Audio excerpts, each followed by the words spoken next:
All right. Hello, Kevin. What's going on? How are you, buddy? Doing pretty good. Can't complain. We totally just didn't go eat breakfast with each other. This is our first time talking today. Spent like the whole morning together. What's going on, Kevin? I kind of don't even know how to respond to that. Right. How's that Tom Collins?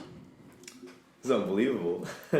I can't wait to go to a bar and order this and like really know what I'm talking. Look like I know what I'm talking about. You know. Right. Gin drinkers are very sophisticated. You know, I look at gin as like I don't know, like a high class alcoholic, a guy that drinks gin. That's what I'm saying. Like when I get nice. alcohol, like I don't know, I literally just think vodka, rum, or whiskey. Like you know, like yeah, just like basic ass stuff. Like I wouldn't really think to get gin for anything. So it's like I'm having it now, and I do feel sophisticated. It's nice, huh? Yeah, nice gin. One guy came into Casarino's one time when the outside was open it was last summer, and this dude was fucking hammered, and he was just sitting at tables outside and trying to get us to come over to him, but nobody sat him. He's just sitting there, and nobody like just got to him. Just some guy, just like fucked up. And he comes inside after like a half hour of nobody paying attention to him. Yeah. And he goes to the bar and he asks for 2 shots of gin. Like 2 shots of just well gin. Like, disgusting. Yeah, it sounds terrible. That's like an alcoholic. That's a guy who's fucked up in life. The only like experience I remember was like, also we went to a Wiz concert and you guys got like Bombay. I was like, why the fuck did we get Bombay? That was like the one time I remember having gin. I was like, this shit sucks. Like, you know, yeah, because we're taking shots of it. It's disgusting. Yeah. This shit was trash. Yeah, it's so bad. So like completely turned me off to gin for a long time, and then you made this drink, and I was a little skeptical, but I'm like, wow, this is like unbelievable. It's good, yeah. Yeah, what was I going to say about that? Oh, the reason why, I'll tell you why we got that gin, and this is the sole reason. I suggest. I already know what you're gonna say. So Do you? I feel like Evan said it, and I was like, "Oh my god!" I was like, "It's because Wiz Khalifa had it in his fucking one of his videos or something." Oh nah! I thought you were gonna say the Snoop Dogg song, like "Gin and Juice." That's Snoop Dogg, right? Yeah. Yeah, that's why Evan said it. And Did I he? was it was similar thing. No, because I so they were really 2 similar reasons. It was the 2 headliners. Yeah, you like did it because of Wiz. He did because. Yeah, exactly. He sent me like a video of him, like mouthing the words to "See You Again" while I was in the hospital that night. Yeah, that's hilarious. It was great. It was like a live performance. Evan's like, yeah. Dude. That shit is great. This kid Evan, I remember when we went to the New Hampshire trip, that's snowboarding trip in New Hampshire, fucking Drake dropped those like 3 songs, like Scary Hours Part 2. And like obviously like, you know, whenever Drake's single comes out, like it's like a radio hit, so it eventually gets overplayed kind of quickly. But it was when it first dropped. So the song What's Next, like literally when it dropped, we were playing, and I was like, oh my god, this song's unbelievable. Like I kept wanting to play it. Yeah. And like after a point, obviously, like Evan and Isaac were getting annoyed because they're like, dude, stop fucking playing this song. So I would always ask to play it, Evan wouldn't put it on. And then so we're on our way home from New Hampshire, like we were also drinking that day. We drank, went snowboarding, and then we drove home like on the same day. Yeah. I was like kind of sick on the drive home. I literally like maybe like 30 minutes into the drive, I told them, I was like, pull over, like I need you to pull over, I think I'm gonna throw up. So he pulls over in this parking lot, and like I'm like dry heaving. I didn't yet, because I was like dry heaving out his car. Yeah. And while I'm like really going through it with the cold sweats and everything, I slowly hear the volume turn up and Evan's playing What's Next. I was like, this fucking kid. And I'm just That's fucking great. Feeling like I'm gonna die. Like, yeah. You know what I mean? Like just feeling mad sick. Right. And he just puts it on right then and there. Like no words spoken either. Just like I just hear the song come on. Perfect fucking timing. Yeah, it's pretty hilarious. That shit's the best. Just people who are like everyday funny. Like sometimes there's comedians who you're like, he's a funny comic, but maybe he like is that guy funny like that all the time? Yeah. Like on a podcast or something like that, you know? Yeah. Okay. Yeah, like sometimes you have, because of podcasts and there's mad comedians who do them, it's like you can see if they're funny all the time or if it's just when they're... Like their personality is just like a funny person. Or exactly. They're just like good at cracking jokes. Yeah, exactly.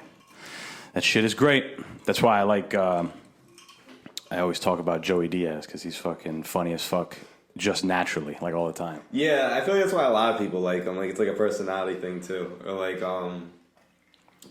even like when Kevin Hart first started getting famous, like he just has that like I don't know, like that brand, that persona that's like I don't know. I mean, I think I don't know now, but like I feel like in the beginning that probably was genuinely him, and that's how he came up with that. Yeah. But it's like the same thing. Like people just liked his personality and shit, and that's how he started getting way bigger. And that's how his Joey Diaz. I feel like people just like how he doesn't give a fuck and like his thick accent and like I don't know, just like his old school opinions that like you can tell he don't give a fuck if he says it or not. Like he's a stubborn dude. Like people like enjoy that about him.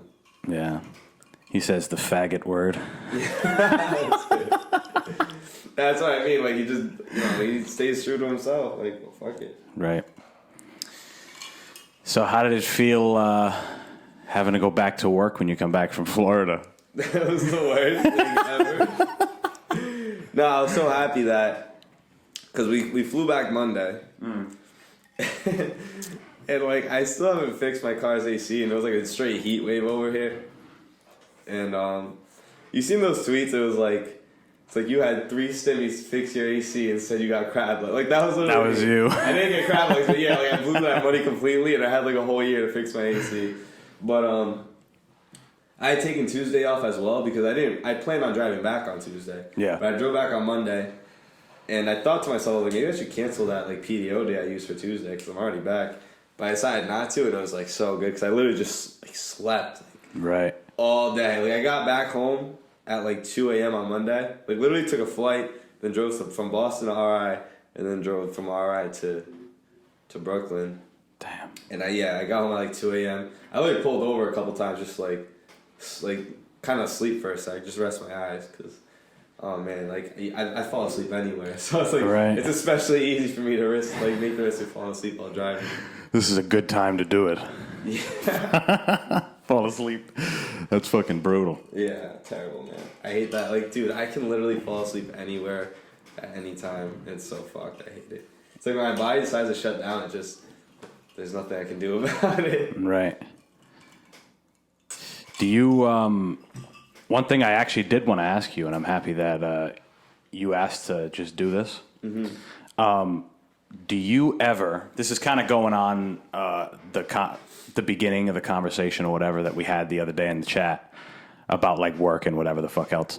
Oh, yeah. Yeah.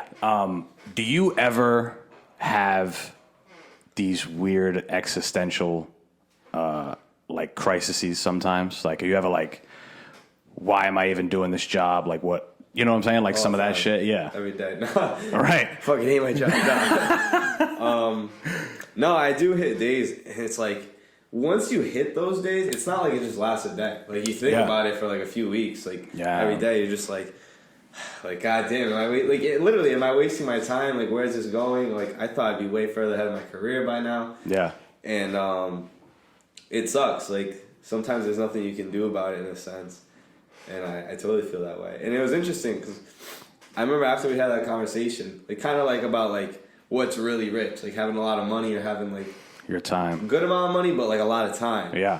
And that's what I was thinking about because I was talking to like this intern at my job and we were discussing that about just like about having a job. Like, you know what I mean? Like for me, it's like jobs in general suck. You can give me any type of job, like I'll do it, but like I'm not gonna enjoy it. It sucks, yeah. But some people do find a passion in their job, and I just feel like I'm not like.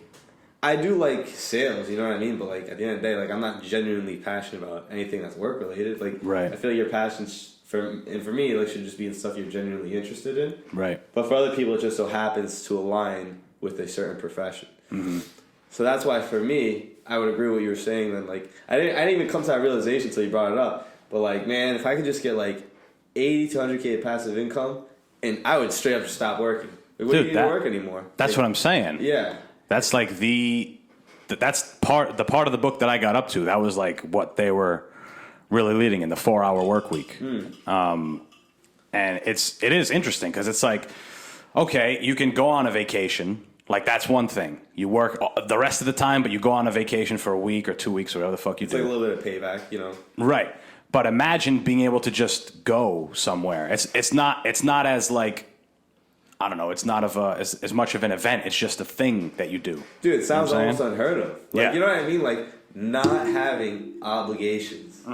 Like, you know, like, that's wild. But it's really not as unobtainable as we think it is. Yeah, it can be done. I mean, people are doing it now. It's been done before. Like, it's just, I think it's super nerve-wracking because you got to find a funnel to that. Yeah. To that life. Because in order to get passive income like rental properties or some other thing, you need a decent amount of money to make it so that you can invest it in. Yeah. You know what I'm saying? Or because, like, think about you have the difference between a stock portfolio that has $10,000 in it versus one that has $100,000 in it. 1% on 100,000 is 10,000.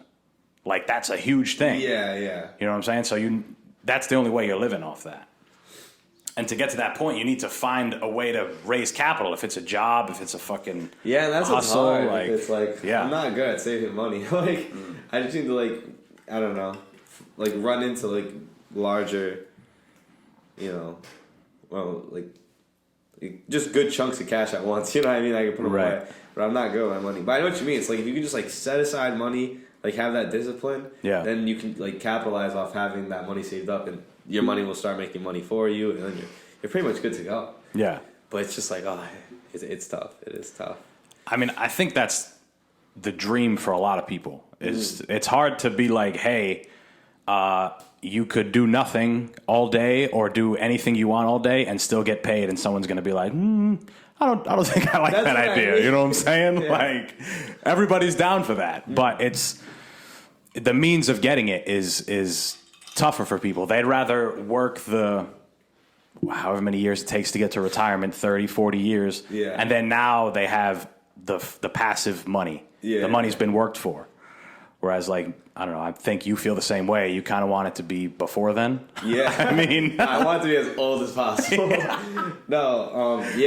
as the sooner the better. Like, that's what I think about too, though. This is what makes it kind of tough because it's like you kind of you should save your money up so you can do it as soon as possible because, like, I'm assuming this is where you're going with it. Like, it'd be better to be retired at 40. You can enjoy it when you're younger than retire at, like, 65. And, you know what I'm saying? But that's also why it's so hard to save up the money is because, like, when I'm getting all this income in my 20s, it's like, do I really want to, like, be all disciplined and not spend money in my 20s? Like, I kind of want to make the most. This is the only time we're going to look this young. You're going to look this good. Like, you know what I mean? Like, your 20s is, like, that you're in your prime. Yeah. So it's like, I kind of want to just fuck around and, like, just spend mad money and, like, not really care. So I find myself between, like, those two things. Like, just taking advantage that I'm still young or, like, you know, being more disciplined because, like, it'll be a better payout. Like, I could be retired when I'm 40 and that's better than working till I'm 65 by far. That's like 25 years of freedom, honestly. Which is actually not even. Now that I say that out loud, that's actually, like, longer than my life right now. So that's actually kind of a good deal. Like, maybe I am gonna start saving money. Like, you talked me into it. Like, well, that's right. I mean, it's also about, like, your risk tolerance and everything. Like. Some people aren't necessarily willing to even try to get into a place where you can get passive income. What do you mean? It's hard to even start, you know, because some people are just like, I'm not going to go through that. I'll just, that's you know what me I'm saying? Right now. Totally. Yeah, I mean, it's tough. It's all about, you know. How do you do it? Like, dude, I feel like I remember, like, one time you just casually said to me, I think we were like 20, maybe. I don't even, maybe I'm wrong, but, like, you were talking about some of your savings. I just asked how much were you saving, and you were like, 15 grand. I was like, yeah, what the fuck? How'd you do that? Like, I have nothing in either of my accounts, and I work too. Like, right. No, I don't know. I mean, it's just, like, that's a lot of money for when you're 20, like, right, or whatever. Like, I don't know. I guess to me, no. I mean, you're definitely right. I mean, that's like in the upper 1% of 20-year-olds. Right. Like 15. Jeez. Like, didn't you just, like, I don't know, like, just working, especially because you worked in restaurants. Yeah. That's especially hard to save money because everybody just gets tips. Right. And, like, you'll spend the money you made the same night or, like, maybe a couple days. That's the big thing. I wouldn't fucking do that. Like, everybody at the end of the shift is sitting at the bar giving their money back to the restaurant. Yeah. I'm not doing that. I would do it, like, once a week, and definitely not doing it at the same restaurant. At the end of the week, on, like, a Saturday, busy-ass night, and we all want to go out, I'll go. But I was always sure to, plus when I lived at home, it's like you have so much extra money to put away. I just made sure I put it away. You know what I'm saying? Like some people just ball out. That's true. But you never seem like you're never the broke. Like I don't know. Like it's not like you're like, oh, I'm gonna sit this one out. I mean, you did for the Florida trip. But, Yeah. No, like you've never been the type to like sit out. Like that's why I was so surprised. Like you don't like waste money, but you can tell when certain people are like what's sort of like frugal with their money. Like you know what I mean? Frugal, yeah. Like I never got that vibe from you, and then I was like, holy shit! Like, he has that much money saved up. How'd you do that? It didn't even make sense. Well, the thing is like you kind of got to adapt. Like when I first started working at Catanzaro's, that was before I started working on the Hill. Like I arguably made more money on the Hill, whatever. So like when I first started working at Catanzaro's, I was making like, I don't know, close to $400 a week, which when you're 15, 16, 17, that's pretty good. Yeah, that is. Every Friday or every Sunday. You only work like 22 hours, some shit. Like, yeah, but we got 15 under the table. Like, that's a good ass deal. I used to I could work a 40-hour week and make barely 400, maybe in the high 300s. You know what I mean? Like that's like above the table. Like when I worked at Jiffy Lube and shit. Right. But yeah, like I would every week I'd spend at least $100 at the mall. And then as I got older, I'm like, okay, now I have a car that costs a little more in gas, my insurance a little bit more. Like I can't really do that.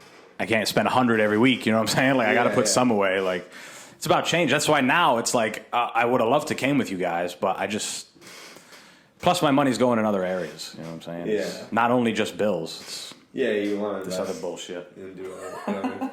The stupid thing that we're doing right now. Stupid shit like this. Could have been in Florida, but no, we got the fucking city. No, I'm just kidding. Yeah, I mean, I don't fucking know. Man, this is sick though. Like, when did you make this move exactly into this new spot?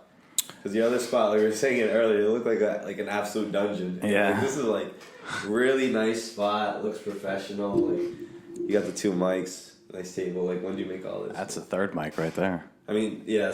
Yeah, but it came off. Another one. Oh, yeah. Oh damn, you got 4 mics all together. I had 4 the whole time, but I didn't have a table big enough. The whole UFC thing. I wish I got to be part of that when you did the 100th episode. Oh yeah. Did you listen to it at all? No, not really. I only did it because Chris gave me a rundown how it was like kind of tough. Like people were having like side conversations. That's like, what I'm saying. Like, dude. it was like nobody was really like you could hear like 2 people talking about something else. So I don't know. It just didn't really make sense to listen to it. I don't know. I don't want to badmouth the episode. No. It that was my first reaction. Yeah. But once I like went through it and cut pieces out, I think I made something. You edited it? I did, yeah. Oh, okay. I even said that was my most edited episode. Oh, really? Yeah, because there were just like we called Dave on the phone. I thought it was going to be like, I don't know, just a cool thing to call Dave and then have him talking to the mic and whatever else. And fucking, I'm doing it, and people are talking like it's not part of the show. Like, I'm over here trying to. I think you're on standby. Yeah, like, you know, it was a learning experience. It was probably too many of us. Like there were 6 of us all together. Yeah, that's what I mean. It was Evan, Chris Sandberg, Chris brought his brother Nick, Noli, and then Chris Oldred. Yeah. And me, and it's like, you know, some moments was like a lunchroom, which is that's like exactly what I was thinking. Like literally a lunchroom, just like conversations, people talking over each other, like a whole lot of whatever. But. I probably cut out a half hour's worth. Oh wow! Of it. Shit. Yeah, which is like a decent amount because How much was the episode altogether? How long? It was like an hour and a half, maybe a little. Before you cut it or after you cut it? After I cut it. Before I cut it was 2 hours. We went for like 2 hours. Yeah. Jesus. Yeah, and we had like I just put the UFC on just to have something in the background, like if we run out of shit to talk about. Yeah, you can like comment on the fight or anything like that. Well, I find that it's actually easier for me to do podcasts with people I don't know necessarily or people I haven't met. Yeah. Sometimes because like we all talk all the time. Yeah, exactly. You know what I'm saying? I kind of know what you mean. Like even when we first came in here, there was so many things you're talking about, and I was like, we should see this is a podcast. Like you know what I mean? Like shit like that. So I know it's like you can, not that you run out of things to talk about, but it's like if you have somebody you don't know, it's almost easier to kind of just like guide a conversation because there's so many things you can dive into because you don't really know this person. Like you can ask about this, that. Like, what are you gonna ask me that you don't already know about me? Like, you know what I'm saying? And if you do, it just feels weird and unauthentic. Like, right. You know? Which is why I try to have a new thing I'm trying to do is try to have more episodes with friends. Yeah. Because this is technically like a comedy podcast, and I'd say most of the episodes are funny, I guess, like because half of them are just me, and usually when it's just me, I'm either being an idiot or I'm bugging out about something. Yeah, tore your neighbor apart. My neighbors, right? Yeah, like I was saying earlier, dude. Fuck Like when I walked, he was so nice to me too. I kind of felt bad because I walk up and I'm like, oh, did I get through the second floor to the back? He goes, yeah, and Tony was right in the back. I mean, he was just like really polite. Right. In my head, I'm just looking at him, and I see his wife too. I'm just like, damn. I mean, Tony was nice to your wife, but he tore you up on his podcast. I listened to that podcast. And he's like, you should just do heroin. I was like, Jesus, this poor guy, I feel bad. Well, dude, he got so mad he unfollowed me or blocked me on Instagram. So I was like, all right. I mean, he ended up like unblocking me to message me about something again. So maybe he saw the episode now, but I don't know. It is what it is. I made it for him to see it. Yeah, I mean, who cares? So I just felt bad because I was like, damn, you're like, it's kind of funny. It's like to him, I'm a complete stranger. To me, I'm like, I know so much about you. You don't even know. Because like you just went off about him. Damn, hella thunder. This is a beautiful 4th of July weekend out here in Rhode Island. Cold. It's like the fall out there. Yeah. It's beautiful. But like I was saying, I want to have more episodes with friends so that we can make them like... Because if, for better or worse, they're usually funny when I have a friend on.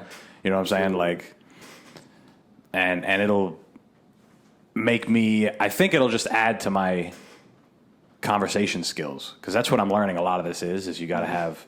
Good conversation skills. Yeah, because sometimes you get off... Like, for a second, we were just talking about rain and whatever else, but I was able to, like, go back to what we were talking. You know what I'm saying? Absolutely.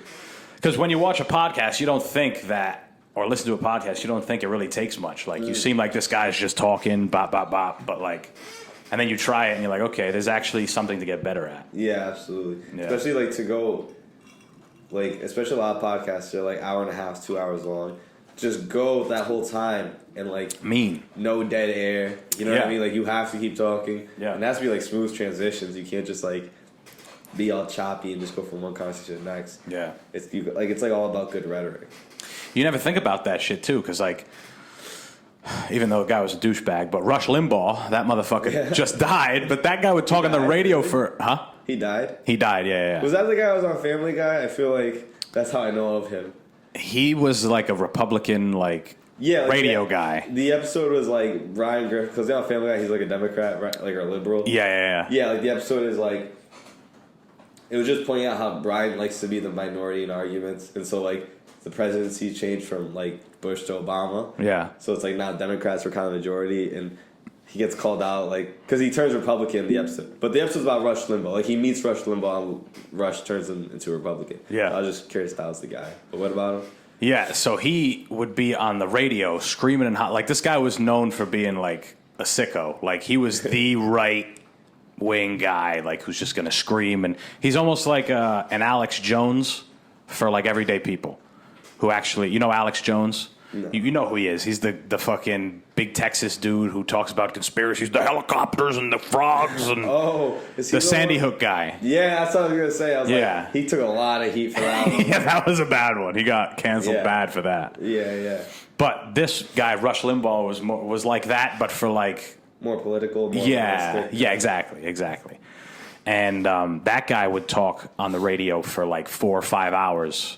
Like he'd have callers, but for the most part, it was just him discussing things. Like, that's crazy, dude. Yeah, like how do you just like you just don't shut up. You got so much on your mind. You could just keep going and going. Yeah, and you feel like you're giving the people what they want to hear. And that's like talk radio. That's like this. It's not like there's music playing in breaks, you know. He's just going off. Yeah. How do you even talk that much? Like I feel like by myself, like I was just. There's not a lot going on in my head. Like, you know what I mean? Like, I just had things to say. Right. I'm, like, more of a laid-back person. Like, I don't know how people...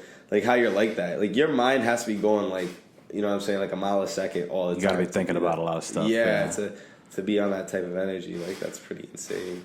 Yeah, well, sometimes, like, I'll come in here and do a solo episode, and And your solo episodes are a lot shorter now, like half They're hour. only half hour, yeah. But I'll come in here and do a solo episode, and it's like I didn't really have much going on in my head today, so like, what the fuck am I gonna come saying? Yeah, you know what I'm saying? Like, and then I got into the habit of writing things down that I thought were funny or something that I could talk about. So now it's a little. Do you do that when you prep for guests? Like, not really friends, obviously, but strangers. Like, do you ever do, like, I don't know, maybe a little recon, a little research on the guests, and then you have shit ready for them? Or, like, is it just you kind of, like, wing it as it is? No, I mean, a lot of the time, it depends, like, the quality of guests. I suppose, like, the quote-unquote sophistication or sophisticatedness. Yeah. Like, you don't act like an asshole if, like, it's, like, a professor or some shit. Exactly, yeah. Like, I'll look up, certain things about a professor, some works they've done, with it. But a lot of those new people interviews or podcasts, they follow a little bit more of a interviewee kind of feel. Not too crazy, I don't think, because we're still having a conversation. But I do have questions I want to ask. Yeah. You want to get to know stuff about them. That's why I have them. That's why I have them on. Yeah. So. I feel like that's why they agree to be on too. Like, they want more people to know about them. Yeah. Especially with somebody like in a professional setting. Like, what I mean, the more exposure, the better. Like, I don't like that. I didn't really listen to that episode. I listened to the snippet, but that comedian you just had on. Yeah. Like, I'm pretty sure that was good for her. Like, oh yeah, definitely. You know what I mean? Anything, any type of podcast environment is just more exposure for her, better for her career. Yeah. Well, you learn that there's like a plus to having this. Like, this is something some people want to be on. You know what I'm saying? Like, there's some kind of exposure here. Yeah. We get buddy Ed Martin too. Like, he's like, financial guy. Like, salesman. That's probably good. That's a shout out to him. Ed Martin, baby. My favorite episode. We got your number one fan. Hell yeah, dude. I like listen to that shit. And I'm just like, wow, this guy, like, he's a genius. Like, right. Like, just talking about like, like the whole like idea of failure and shit. Yeah. I was just like, oh, does that fuck something up? Well, if you pull it a little too far, it doesn't go. The wire's not long enough. It kind of pulled the mic. How do I plug it in? No, it's in. Just Am I good? Yeah, because when you pulled it, it just stretched it. I didn't want it to okay. come off the whatever. My bad. I'm gonna come a little closer. Yeah. So but yeah, his was like inspirational because it's like, I don't know, dude. It's like we were talking about earlier, like being stuck in a job. Like, I've gone for a few promotions in my job, and like I haven't gotten them yet. Yeah. And it's like after a while, like it starts weighing on you. Like, it's like, oh my god, like how long am I gonna be stuck here? Right. Like, damn. And you see other people like succeeding, and it's like obviously you're happy for them, and like you don't want to be like that asshole. Yeah. But like you're also just like, god damn, like why can't that be me? Like, you know what I mean? Like, it's I feel like it's pretty normal. Oh yeah, yeah. Admit it, but like. It's a normal thing to think. Yeah. But because of that, like, it starts to weigh on you. And then, like, hearing his podcast, like, talking about pretty much the significance behind, like, failure and shit. Right. And, like, people who do feel like, you do have, like, more of a chip on your shoulder and you're more experienced and you learn from your failures. And there's so much advantages to failing. And, like, I don't know, I just learned all that from him. And I'm just like, this guy, I wish he was my uncle. Like, you know what I mean? Like, this guy's awesome.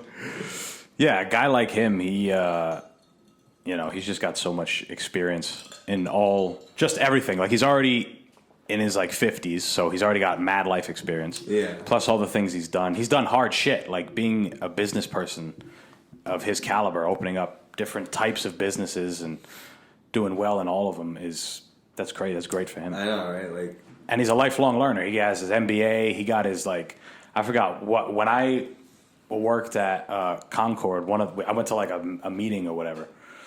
Or like an event, and he fucking just passed some exam, like some big series exam. for his MBA? No. It was a series, like the Series 7, Series 63 exams, that type of. What are those? The book's actually right there. Those are for you to pass. If you pass Series 7 and 63, you are now legally able to sell like stocks and bonds. Oh, okay. So if you want to be a broker, you want to be an advisor, and you want to have products with that shit in it, you have to pass that. Okay. But there's a bunch of them. There's all type of series that do different things for you. So I think he just passed some other one, and that's like, he's like I said, he's in his 50s. Like, he doesn't have to do anything. I feel like if I was that age, like, I wouldn't want to do anything. I mean, it's good for him, you know what I mean? But he's also the type of guy who wants to keep doing things and keep moving. Like, maybe it's just because we're young, but I think me and you both want to like get somewhere and just be like, oh, nice. Yeah, right. Like, I just want to like chill out. Like, yeah. Not anything to worry about. That's why I can never understand like some people who like retire and then after they retire they still get like little. I mean, I guess I understand it. Like they get institutionalized. Yeah, like that's what it is. It really is. Though. They're like, oh, I can't sit home. I'll go fucking work at a D'Angelo's. Yeah, like, no, literally, it's weird, like, dude. They don't have to work there. They have plenty of money. It's just like, they pick up some shifts just because they're bored. It's like, dude, like, go do something. Have fun. Like, you earned it. I know. Like, you worked forever, bro. Yeah, it's literally, like, institutionalized. It's pretty fucked up how people just...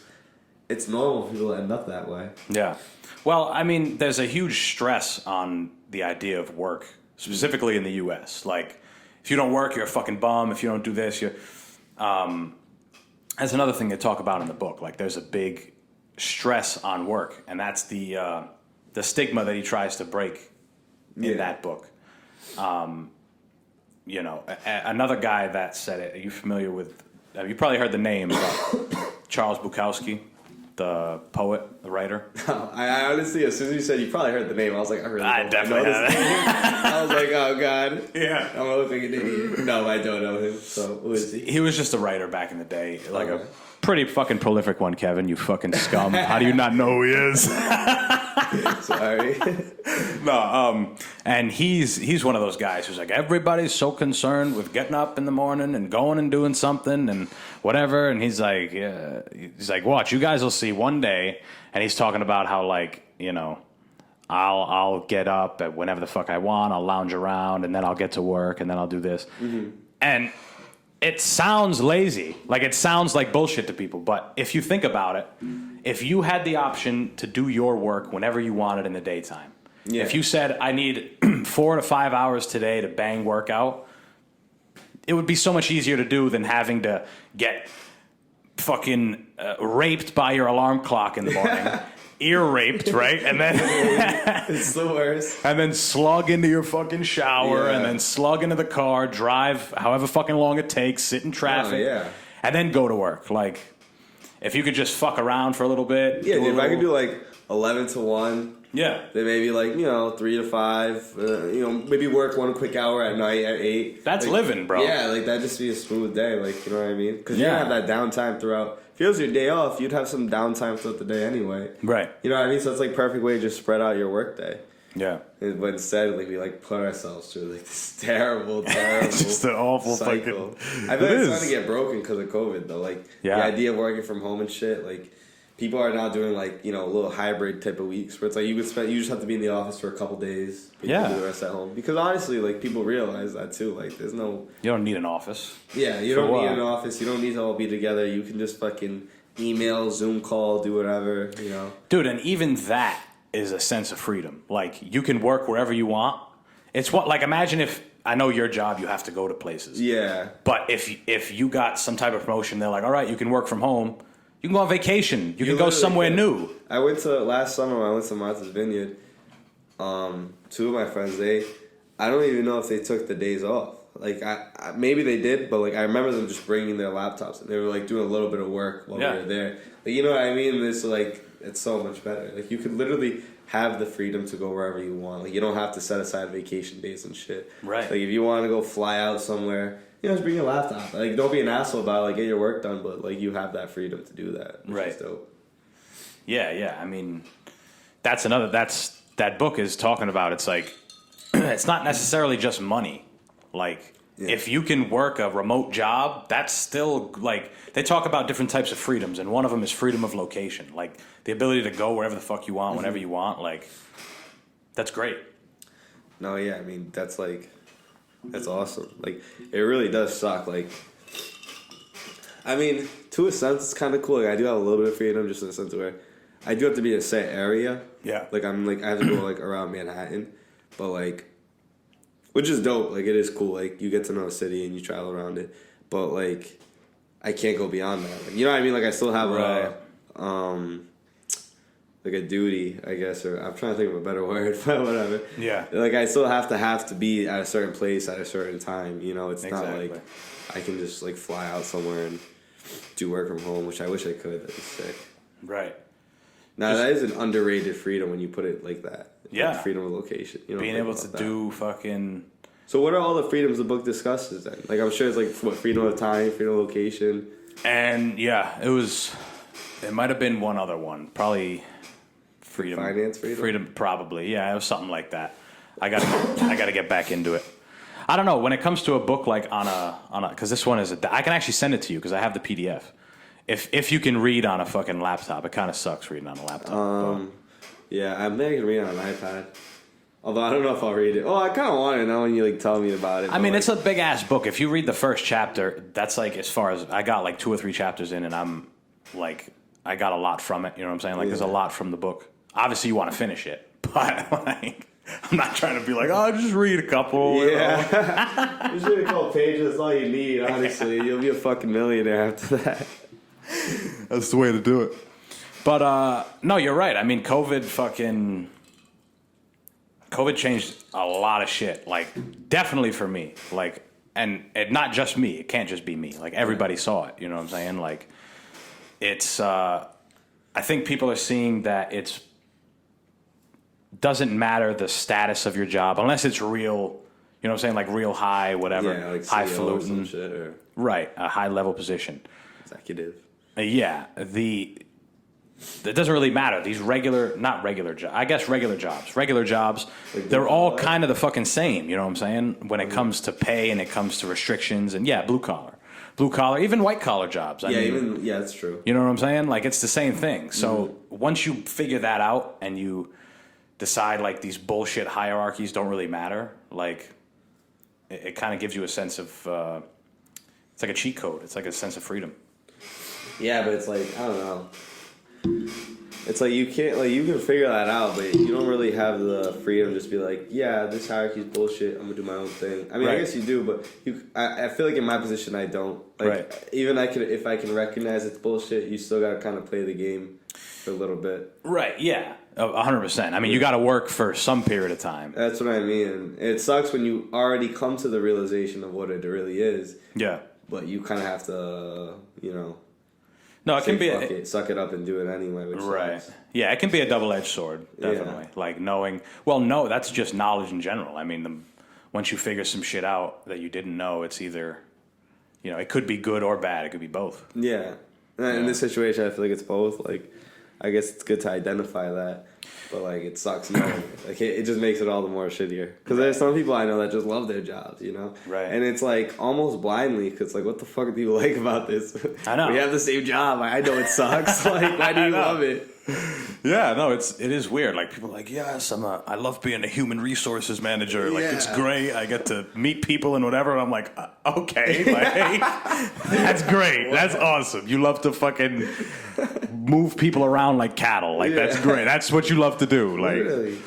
It's strange. Like, what is there to like? I don't know. Yeah. That's what it goes back to, though. Like, I'm almost jealous of the people. Like, people who just find passion in their jobs. I'm like, how are you passionate about this? Like, it's work. Like, what is there to enjoy? Right. I feel like even if I ran my own business, like, at the end of the day, I feel like it's a lot of people's goals, have their own business, their own brand. Including my own. Like, it'd be cool to run my own company. But, like, oh my God. Like, even that's a commitment. Like, I kind of just want that passive income. I just own mad property. People just pay me rent, and I'm good. Like, right. I don't know. How do you feel about this? I know, you got obsessive aggression and shit. Right. Does it feel like a lot of commitment, I mean, it does. I mean, once you decide, like, I think the big thing when it comes to deciding to do, like, some kind of business venture or new thing, you almost got to put a name to it. Like, once you put a name, I think the two things that stamp it down are when you put a name to it and you pay for your first thing. Yeah, to put it in motion. Yeah. Exactly. It's like, okay, now we have to stay somewhat committed. Yeah. But no, I mean, I think having a business is a good way to have passive income. Like, for example, now I get what you're saying. To start a business and build a business like that, that's a little tougher. But if you bought like if you and 3 other guys went in on a Domino's or something. Yeah. And you had like a stake in it, like a 10% stake where it's like, okay, I put money up, but I don't plan on being here for any of the managering. I just want my cut at the end of the shit. You know what I'm saying? Like, exactly. That's what I would love. Exactly. Like that I think is another good way to do it. You just gotta be the money man. Right. And you get your cut. Like, that's Right. perfect.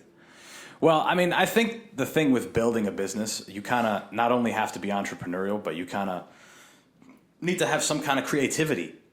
You know what I'm saying? Like, you can't just be business smart. You got to be kind of creative too, because a lot of the marketing stuff when you first start out doesn't work unless you already have the network. You know what I'm saying? Like, for example, I tried to do, Ed Martin's actually gave me the idea. I wanted to do a class because he's like, you teach somebody something, they'll remember you. Yeah. So I'm like, okay, noted. That's actually fair, yeah. You know what I'm saying? So I was going to teach a class on correct, like, punching technique. And it's going to be sponsored by the gloves. Like, I was going to split it up. Like, the first part is choosing the right gear. Next part is the workout, the technique, which is like the biggest part. And then the last part would be like hygiene. Make sure you don't get fucking ringworm and impetigo and these other things. Yeah, for sure. And then, you know, it was just going to kind of be I wasn't even going to sell the gloves. I was charging to pay for the place. You know what I'm saying? All that money was going to go to Team United. If anybody wanted to buy gloves, that's different. But that never came to fruition because I didn't have enough of a reach for people to be like, yeah, I want to be a part of it. You know what I'm saying? So you got to be, like you said, you got to be ready to fail and then be creative to figure some new shit out. Yeah. You know what I'm saying? I mean, that's a pretty good idea, though. Like, I never thought about that. You know, when you do teach someone something, it really does resonate with them. Yeah, no, it does. I mean, they'll remember you. He was right. So, I mean, it's not the last time I'll try that. I definitely want to try it again, but... Why don't you ever do, like, I don't know, is there even a big enough market? Like, is there, like, there's got to be, like, a lot of kids that are into, like, MMA kind of now, no? Like, it's more popular it gets, like, there's, like, got to be, like, youth classes and shit. Oh, yeah, definitely. Have you ever thought about, like, maybe, I mean, I know you kind of have, like, a bunch of, like, gloves. big-ass ones, but have you ever thought, like, maybe targeting kids as well and, like, maybe working with that? Yeah, There'll well... probably be more sign-ups, like, I don't know. Right. Yeah, well, I mean... You know, that's another thing, Ed. He's like, kids and women. Have you marketed it to women yet? And I'm like, no, I haven't. Like, not directly, you know what I'm saying? Like, I didn't have a woman put on the gloves and take pictures or nothing, you know what I'm saying? Yeah, It's only been me so far.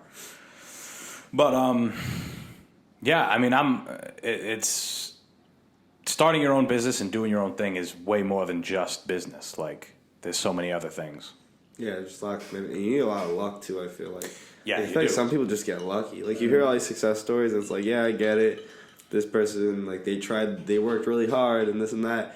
But you don't hear about all the stories about people who also worked really hard and failed because they didn't make it, so you don't hear about them. Exactly. There's so many more people that busted their ass, did everything they could, and still failed. Right. Like, that's the thing that really sucks. It's like... That's what's really the most worrisome. side. That's what the most worry. That's like...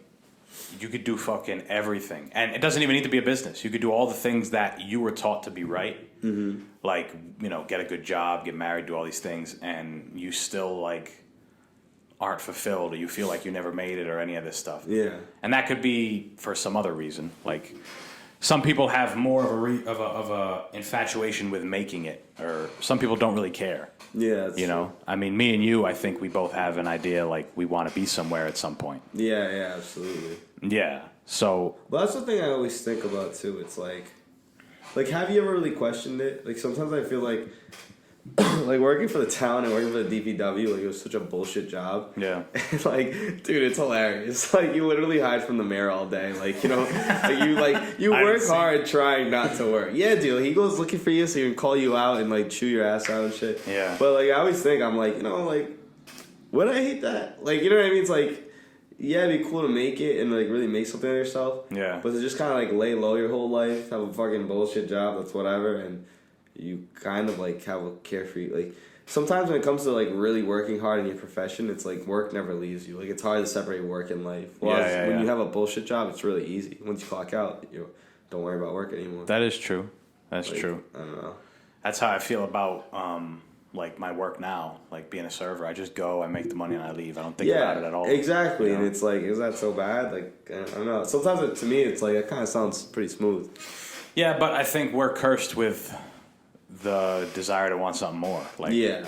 To be that complacent, it's almost like I think the same thing. I'm like, damn, I'm almost kind of jealous. Like, why can't I just be okay with that? Exactly. You know? That's exactly what I'm saying. Like, it's like... It seems like there's no stress. Like, they're fine. Like, I pay my bills. I get a bite to eat whenever the fuck I want. Yeah. Like, I'll go on vacation once or twice a year, and I'm good. Yeah, exactly. It's, like, not so bad. And if, like, you kind of, like, get along with your coworkers and shit, it's like, I don't know. It's not that bad. Like, even when I worked at, like, Jiffy Lube, I remember me and Chris used to joke about how, like... Because the way the days worked, it was like the whole crew, like all the employees there was only 6 people. And every day there was either 5 people working, except for Saturdays and Sundays. Saturdays were the busiest days of the week, so they had all 6 people. And Sundays were the slowest days, so only 4 people were on. Yeah. And me and Chris used to always joke about how, like, on Fridays, it was usually, sometimes we'd work together, but usually the person that was off that day was either me or Chris. And we'd always say, like, when you go in to pick up your check on a Friday, you almost get a little jealous. Like, it's like, it almost feels like all your friends are hanging out without you. Because it's a bullshit job, but everybody there got along so much that it was, like, kind of a fun job. Yeah. And that's a job where it's like, damn, like, yeah, the pay's kind of shit. And, like, I wouldn't really feel like I accomplished a ton in life if I worked here forever. Right. But, like, you leave your work at work. You kind of have fun at work. It's, like, not that bad, you know? Like, and there's no stress. Like, you don't feel like you have to accomplish anything. You don't feel like you have to prove anything to yourself or anyone. I don't know. It's tough. Like, I am kind of jealous of those people. I'm like, damn, I wish I could just totally commit to a lifestyle like that. Yeah. Well, I mean, that's the fate we deal with. I mean, it's like if you don't have... And not everybody's like this. There's plenty of nice people who treat everybody the same. Like, you treat the dishwasher the same. You treat the boss like... You know what I'm saying? But it's a societal thing. Like, people don't want to be that guy that... Most people don't want to be the guy that's at Jiffy Lube who's fucking... Yeah. Fucking people totally. You're all dirty fingers and fucking shit goes wrong and you get angry and throw wrenches. Like, nobody wants to do that, you know? Like, well, it's kind of fire. Like, don't knock it till you try it because it's mad fun. I bet, yeah. No, I know what you mean. It's like serving, too. Some people, like... From time to time, serving it can be fun because it's like it's working in a restaurant is so unprofessional. Like, no, I feel like especially restaurant workers, it's like such a close knit environment. No, like, yeah, you guys pretty much eat shit together. Like, when it's busy as fuck, everybody's stressed for like 3 hours all together, like in a cohesive fucking thing. So like, yeah, I don't know. It's fucking weird. I watched a video with. Are you familiar with Henry Rollins? I wouldn't expect you to know who he is. I haven't been familiar with a single person who was. Do you know Jesus? Have you ever heard of him? Nope. Next question. Yeah. Henry Rollins was like a fucking... He was a punk rock lead singer when he was young, and then he grew into like some nice guy or whatever the fuck. I don't know. But I barely know him too. I barely know him. And you're just throwing names at me. Yeah. Are you familiar with looking at my Oh, right. This Wikipedia page says. Yeah, but he was on the Joe Rogan podcast, and he was talking about how he decided early on that the regular job, like the regular life thing, wasn't going to be for him. And I was like, damn. And I only listened to that like 2 months ago. And I was like, you know what? That was like, you ever hear something and it kind of reassures your thinking? Yeah, totally. Like, that was that right there. I'm like, damn. So it's I'm not wrong. Like, yeah, exactly. It can't just be me. Yeah. Yeah. They both were like going back and forth because he's like, yeah, I found music. I went and did this. And Joe Rogan's like, yeah, I found stand-up at 21. And it's weird because you might have... Now, are you familiar with Jay-Z? Have you heard of him? Yeah, I think I've heard a song. That guy on the subway with that old lady? Yeah. He talks about artists and how they have to have kind of a blind faith at first. Because... Yeah. It's almost delusional. Yeah. Because it's like, this shit might not be working right now, but I know, like, what I'm working on is going to work. Like... Yeah, dude, I saw, like... I'm not a big fan of the Migos, but I think... Yeah, I'm 99% sure the videos of the Migos. And it was like, this video kind of came on Twitter. It was like 2 clips, like put into one video. I think it might have been like after Culture 2 dropped, or maybe Culture 1, whatever the fuck it dropped, who knows. Yeah. But it shows them do like one of their first performances. And like, dude, they were literally on a stage where like the stage was like 6 inches above the ground. Right. And they were sharing a mic. Like they were like doing their verse and then passing the mic to the next guy. And then so like where they are now, like, you know, they have stadiums or performances, you know, they're superstars. Maybe not as much. They're falling off a little bit, but you know what I mean.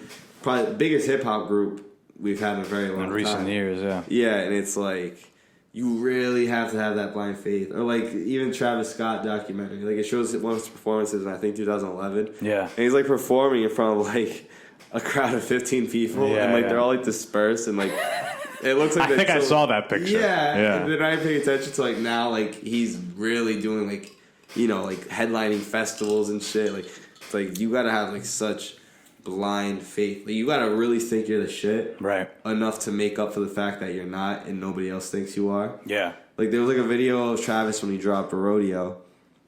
And I remember seeing on Twitter, somebody was like, "This guy thinks he's fucking Kanye or some shit." Yeah. And like, look at him now; he's like this generation's big Kanye. As fuck, yeah. Like he's literally the follower, the new Kanye, you know. Right. But it was like him spazzing at somebody for sitting down during his show, and like he was like, I don't know, screaming some shit like, "You don't like sit down during a Flame show," like some stupid shit.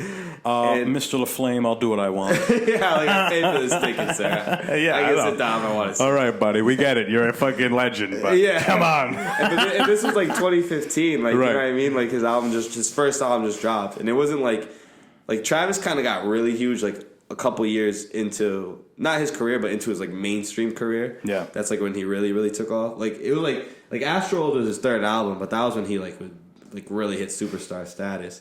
But even like 2015, he's like bugging out this guy for sitting down during his show. Like this dude thinks he's that much of the shit. He's like, how dare this guy sit down during my performance in this fucking club? Like not even that serious.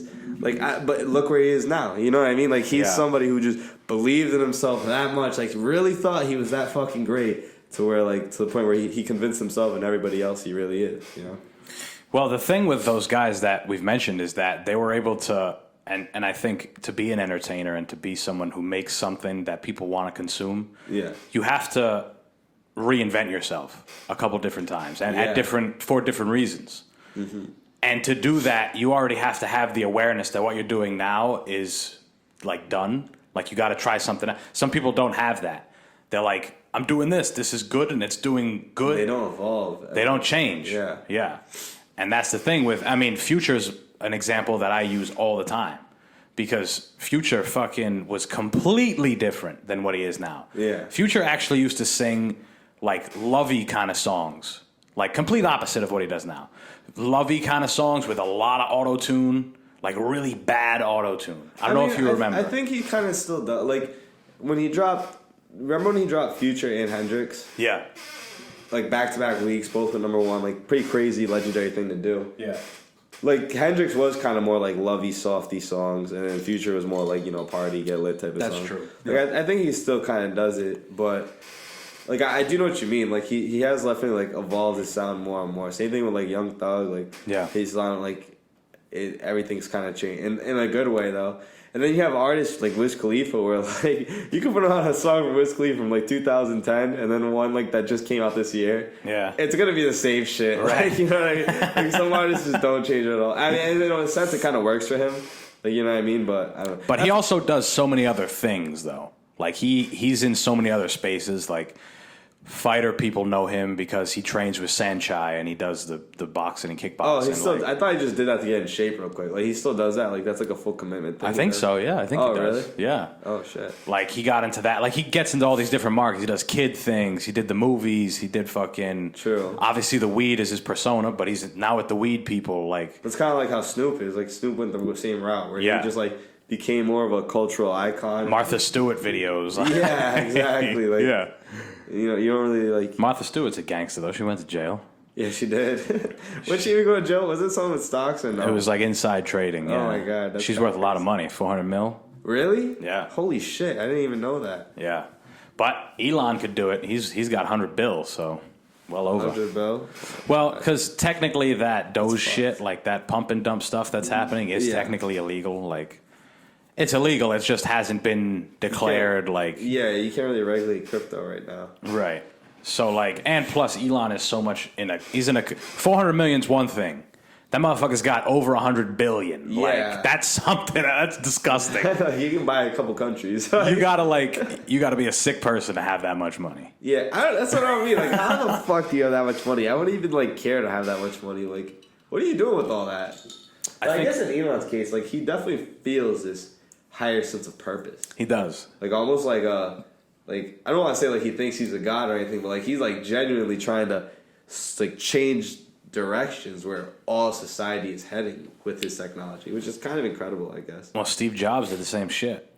Yeah, but I feel like with Steve Jobs, I mean, maybe I'm wrong, but I feel like with Steve Jobs, it was like more like, what's the word? Like it was more for money. Yeah. You know, maybe it was also changed culture, but a lot of it was like, you know, he's like, we can make a lot of money doing this. You know, I feel like with Elon, it's literally like he feels this higher sense of purpose of like, right, he's got to save society by pushing it in this sort of direction. That going in that guy's head must be fucking terrible. Yeah, like that's somebody who we were talking about earlier. Like people going like 100 miles a second. Yeah, like, Elon's head must be insane. Same thing like Kanye and shit. He's electric powered. Oh my god. These people, their heads are all over the place.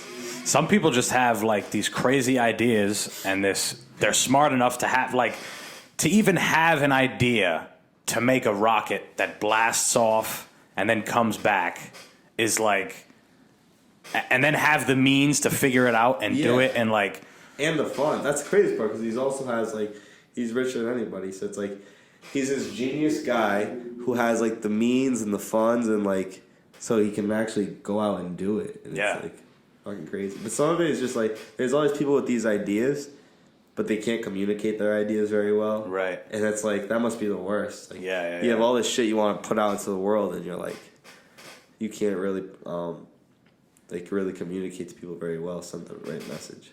That's where some of the art comes from. People who can't communicate their ideas. You know what I'm saying? They put them out somewhere in some kind of art.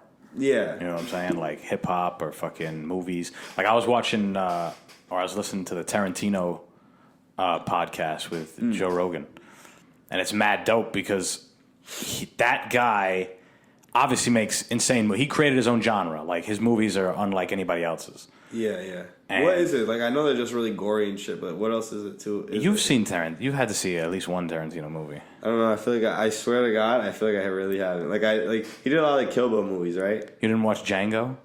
Oh, I did. Oh, Django's one that was another one gory as fuck. Yeah. Okay, yes, I was. But the dialogue, his movies is just everything is involved. He doesn't use CGI at all. In his newest movie, Once Upon a Time in Hollywood, he was able to reconstruct the whole Hollywood strip back to the 1960s because that's where the movie took place. And that to him is important. He reconstructed it physically, they made it kind of look a little bit more they built around everything to make the strip. What the fuck? Crazy, dude. Yeah, that's insane. That's a good fucking movie. That's one of my favorite movies I've ever watched. Yeah. Once Upon a Time. Isn't that one of those type of movies where it's there's lots superstar celebrity actors in it? I feel it was. I never watched it though. Who were some big names that were in it? I mean, the two main characters are Leonardo DiCaprio and Brad Pitt. All right, yeah, that's what I'm saying. Two megastars were both in it together too. Usually you'd see only one of them leading a movie, let alone with both of them in it. Well, that's the cool thing about his movies is even his casting. Margot Robbie's in it. Oh yes, another one. He gets all his movies are hard.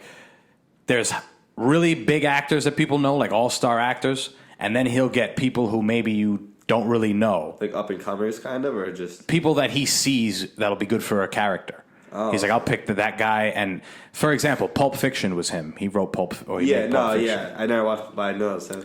And John Travolta's in that movie. And around that time, John Travolta was shit in the bed. He did Saturday Night Fever, the disco movie. He did Grease. Yeah, Grease was a big one though. That was a big he blew up. He was the young, handsome kid who whatever. Yeah, I thought that was one of his first movies. Yeah. And then he went on this decline, and people thought he was a one-trick pony. People didn't want to fuck with him, whatever. And Quentin Tarantino made him the star of his movie, of Pulp Fiction.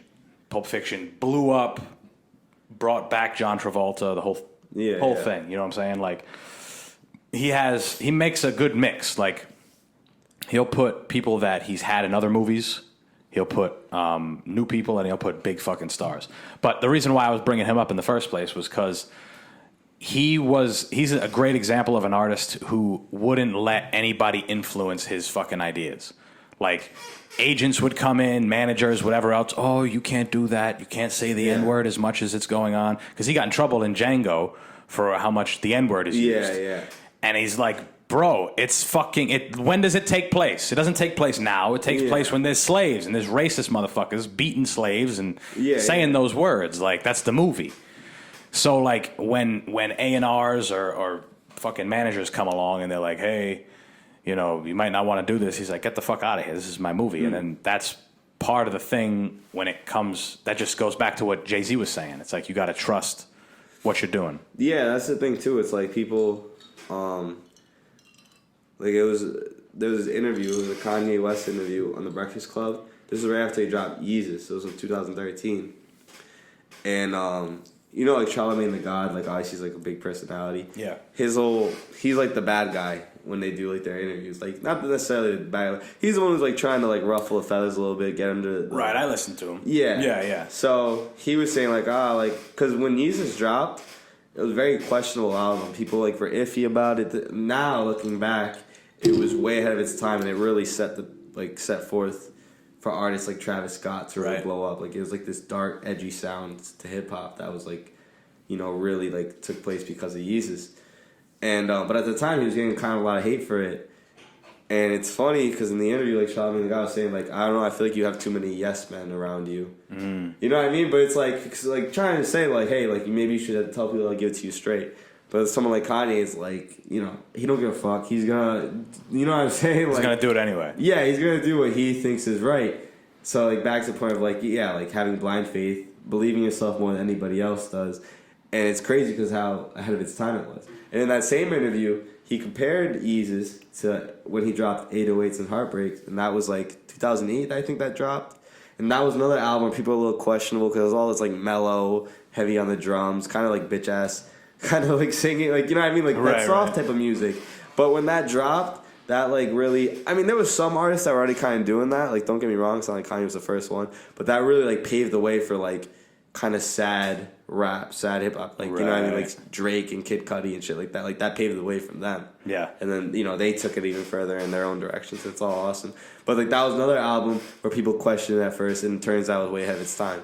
And Kanye identified that when Yeezus dropped, and kind of connected them two together. Like, this is kind of like 808s. Like, it's just ahead of its time. You know, you gotta just trust me on this one. You know. Yeah. So I don't know. It is crazy. It's hard, dude. It's so hard to believe in yourself. Yeah. When everybody's telling you like this is a bad idea. You know what I mean? Yeah. Well, the Trailblazers, they always get the rough end of it because hindsight's always 20/20. But like, it's just so fucked up. Some stories are worse than others. Like Kanye, he still gets his recognition, and at the end of the day, it was just people critiquing his music. Yeah. Like, to be completely taken away from your livelihood, which has happened before. I'm essentially referring to Lenny Bruce, which you may have heard me talk about on the podcast, another person you don't know about. Never heard that name in my life. Not a lot of people know who the fuck he is anyway. So yeah, so what about him? He was a stand-up comedian in the late 50s and early 60s. Mm-hmm. But he was the first comedian to do comedy the way that we know it today. Before him, it was like vaudeville acts and, take my mother, like all these non sequitur type jokes, like just like a joke here, a joke there, and they have nothing to do with each other.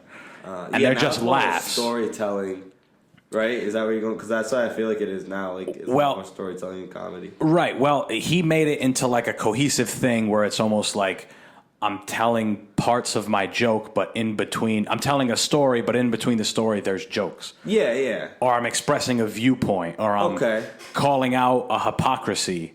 Yeah. I'm roasting a president, or I'm doing something like that. You know what I'm saying? Like calling the world out on its bullshit sometimes. Yeah, like kind of just critiquing society and whatnot. Exactly. Yeah, social critics. Yeah, okay. Social critics. He was the first social critic, but he was doing it in a time when obscenity was illegal.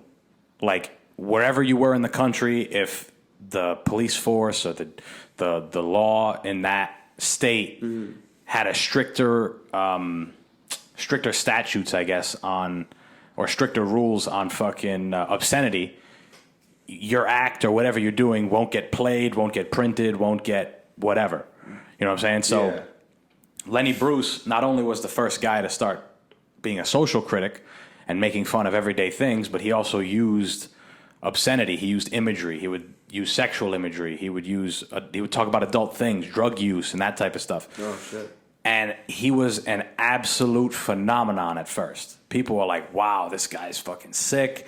Like he's changed. Like he's funnier than anybody else. He's talking about real life things.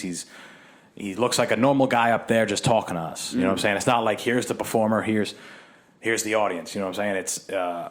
It was different. But as time went on, they were like, okay, this guy he got busted for heroin, which he was a big heroin addict. Heroin, meth. I expected that. He just did hella drugs. He was a pretty self-destructive human being, if we're being honest. I read his book, and it was just anxiety the whole time reading that book. Yeah. And just later on, as time went on, as more things came out, as more police officers felt that they had a duty to keep this filth out of people's ears, he was getting arrested, he was getting blackballed, and eventually getting banned out of places that he could perform. His big places were places in L.A., places in New York. Biggest one was New York. People loved him in New York. I think he was from New York. And Florida.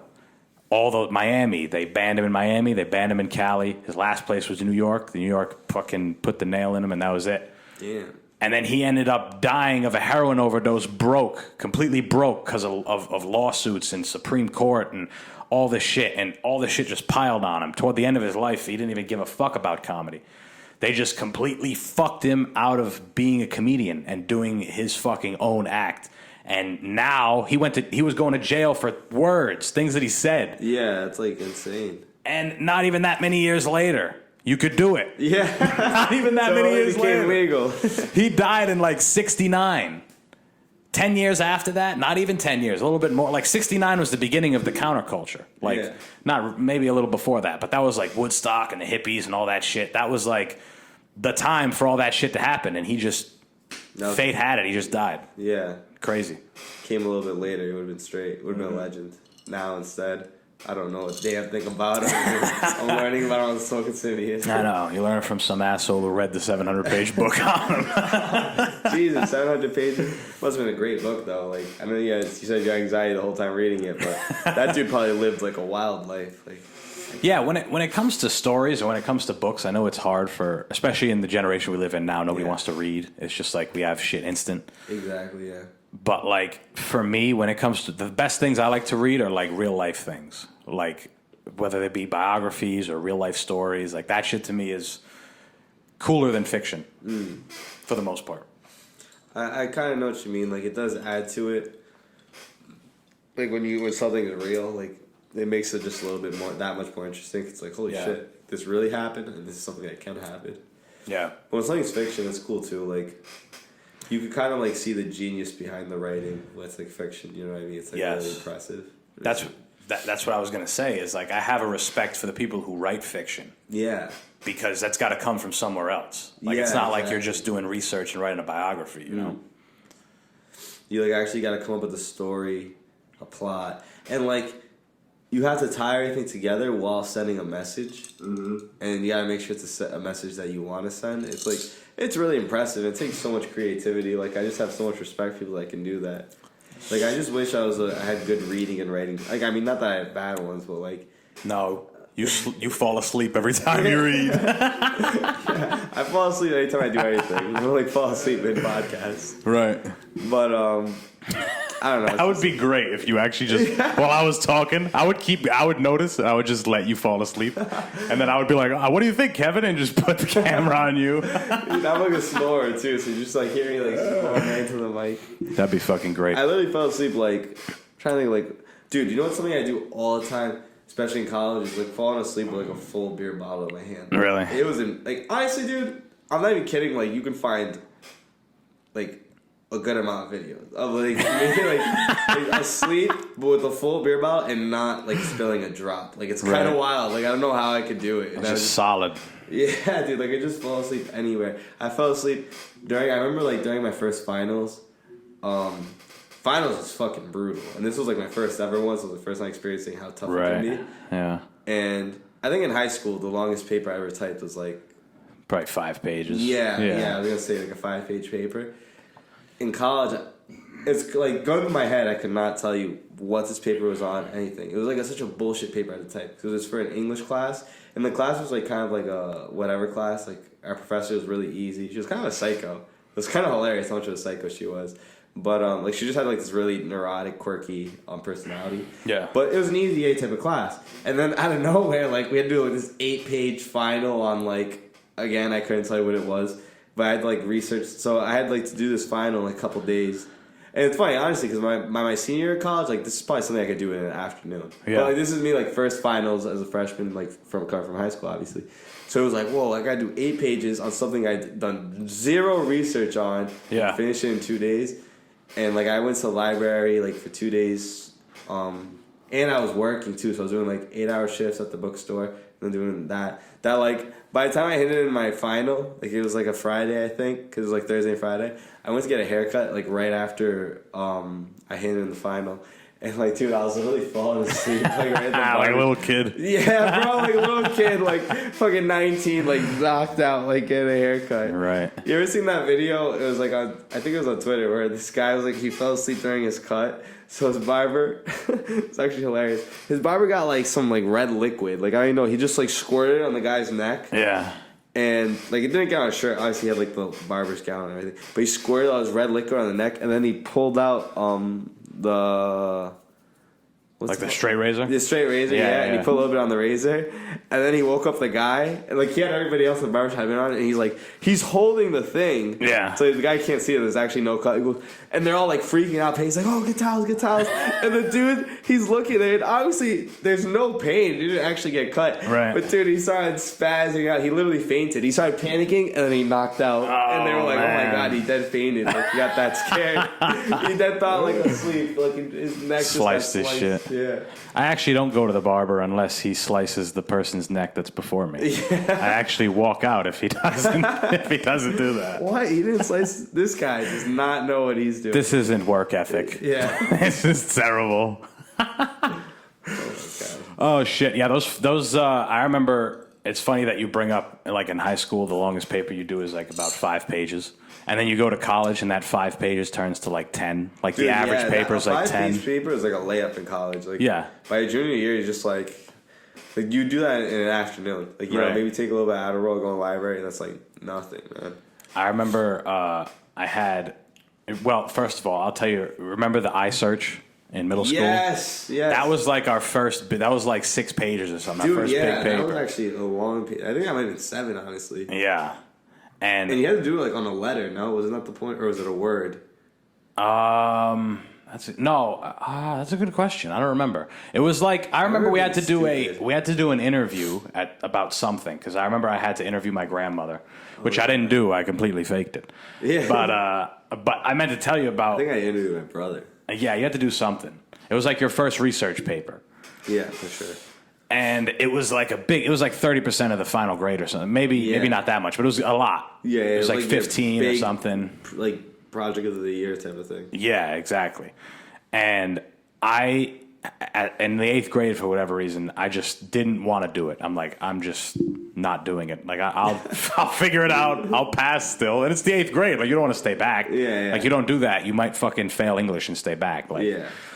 But you know, I was like, oh, I'm not gonna do it. And and it was like 3 days before I handed it in, and she was taking off like 10 points a day, and I was like, damn. I gotta fucking, I kind of have to do this, but I haven't done any of the lead up to it. Yeah. But she was kind of saying, she's like, you guys, you know, they're gonna be weighted a certain way. Don't worry if you get a 50 or a 40. Like this is your first time. We're just fucking whatever. It'll count for something else. Like that's just the grade. That's the rubric you're using or whatever. And I sat in Torty's room after class and I banged the whole paper out. Oh, fake fucking everything, fake whatever. I banged it out so easily that at the end of it, I was like, I'm a fucking idiot. I could have done this, like and it would have been fine. A week ago, instead of doing the... Exactly. Yeah. I hand it in, she gives me the paper back. I got like a 75, while everybody else was... She's like, the highest you'll get is probably a 60 or 65 or whatever. I got like a high-ass score, and then she crossed it off and put 45 because it was 3 days late. I was like, fuck, I'm a piece of shit. I could have been fucking top tier in this hoe. Yeah, right. I remember you were like a good writer in middle school too. Yeah, I don't know. I think I like words. I like language. It's strange. Yeah, I mean that's probably why, like comedy, why you gravitate towards a podcast. Yeah. It's like that whole discussion about like rhetoric. Like I don't know, it just fits you very well. Yeah. Maybe why you wanted to get into sales at first. I don't know if you still do, but Right. Yeah. Well, it's like a backup plan. Yeah. I feel like it's something that if I ever wanted to, I could it's always there. seriously try to be an advisor another time. You know what I'm Yeah. saying? Like as I get older. Or sales in anything, doesn't necessarily be financial. But. Yeah, exactly. But then we'll wrap this motherfucker up. We've been going for a little bit. Yeah. Another time that I did something just to show that we never learn as humans. My final semester in college, I had 2 capstone courses in the same semester because I wanted to graduate. Oh my god, dude! It was bad. Not to cut you off, but I did my whole.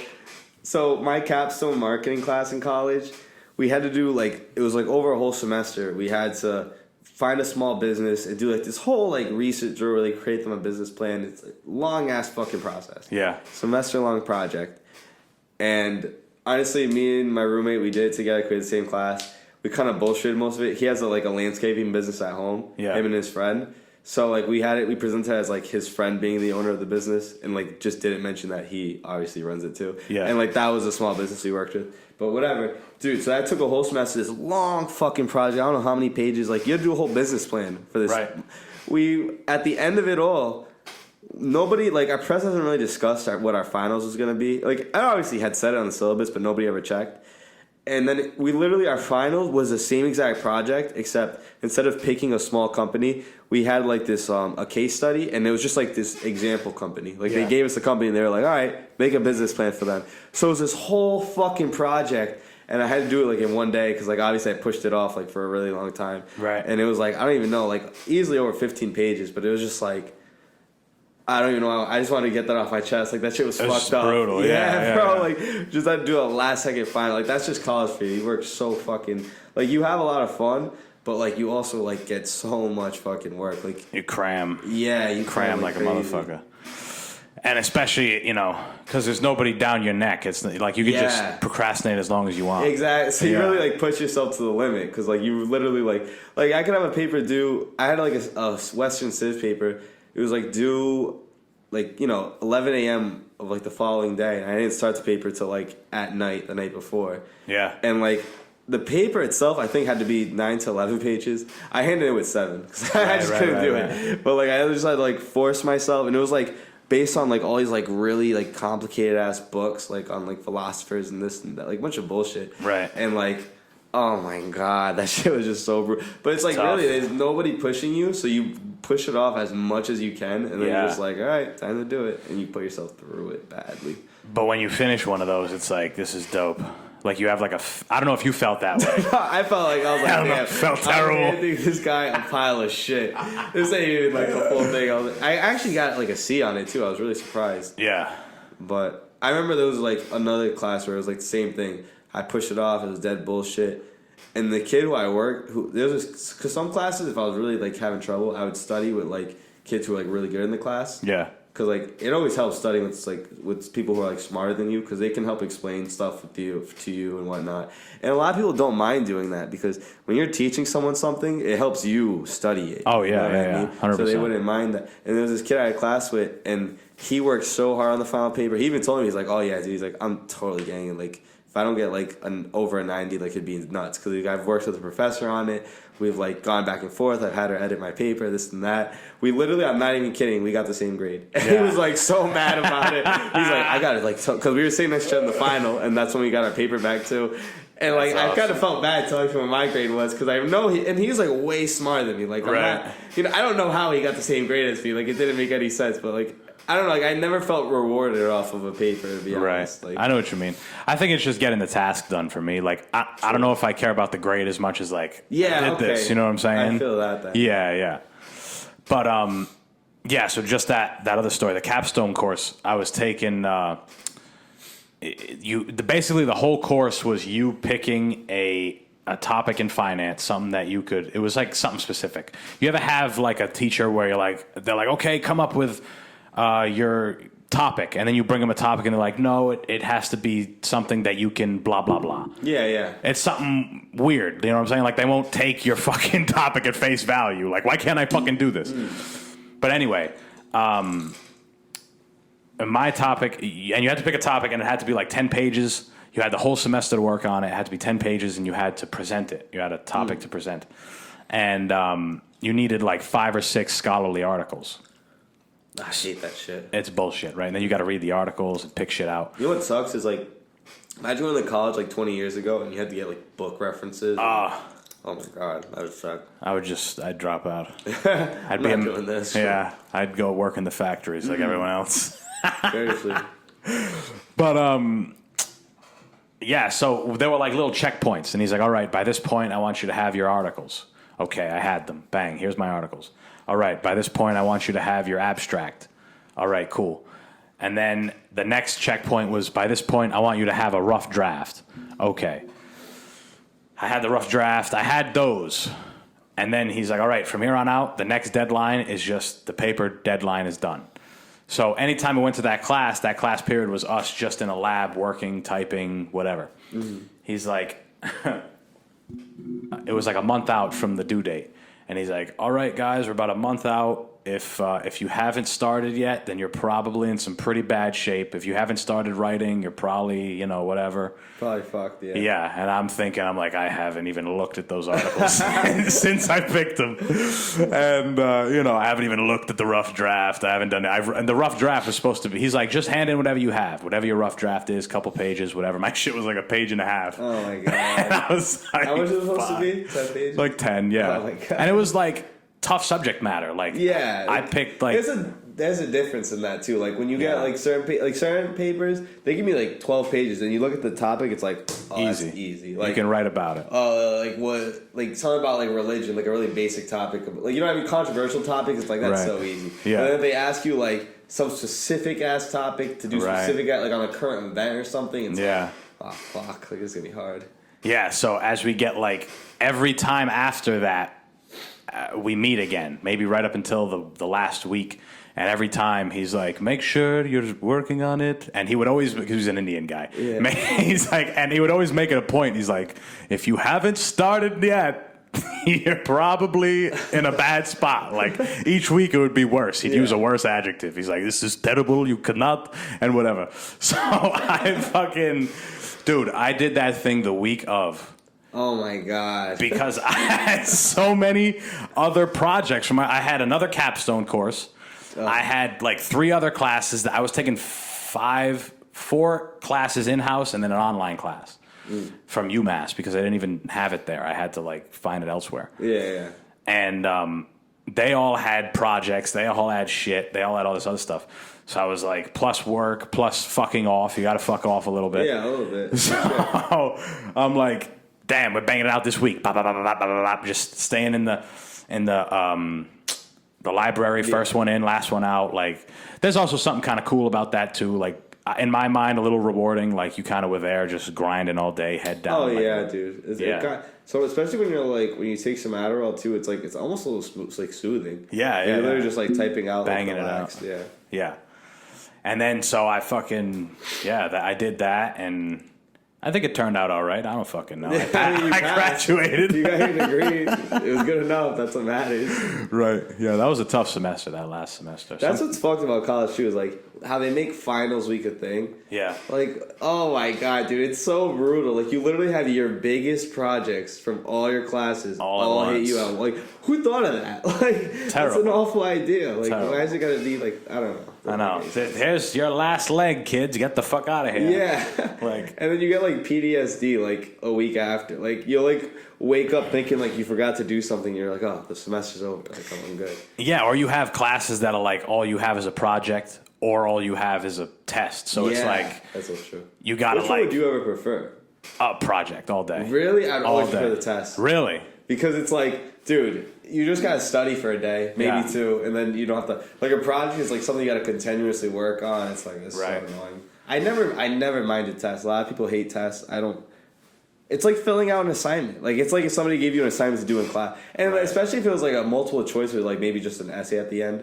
All I gotta do is circle some dots. Like I just gotta know the material, but if all I gotta do is like it's not a lot of work. Yeah. You just like go to the library, grind out. You know what I'd always do for tests? I'd make a study guide. That was my studying. Like I'd make a study guide the night before, and just writing things out would help me memorize. Oh, it helps. Yeah. And then like maybe like the morning before the test, I'll like go to the library for like a couple hours before the test and just like keep reading my study guide. But just writing it on a notebook, it was just make it easy. See, I'm not great at studying. Yeah. Like I'll study. I would do the same thing. The it's Adderall's like, like perfect. Like right. Like, yeah. but I know what you mean. Like if you don't have that, it's hard. Yeah. It's so hard. Like if I have a project, I know I have a due date, and it's like I can schedule time to work on it. If I like remember when you were a kid and all the tests in school were mad easy, you didn't have to study for anything. Oh yeah. And the teacher would be like, "Homework tonight is study," and you would just ignore it. And you're like, yeah, no homework. Yeah. That's like that's like how I feel all the time. Like I just don't want to study. Yeah. But obviously in college you have to. You can't not study. You know what I'm saying? Yeah, absolutely. Now, when it came to projects, would you rather do a paper or a presentation? That's a good question. Yeah. It would literally depend on how long the paper has to be and what the topic is. Okay.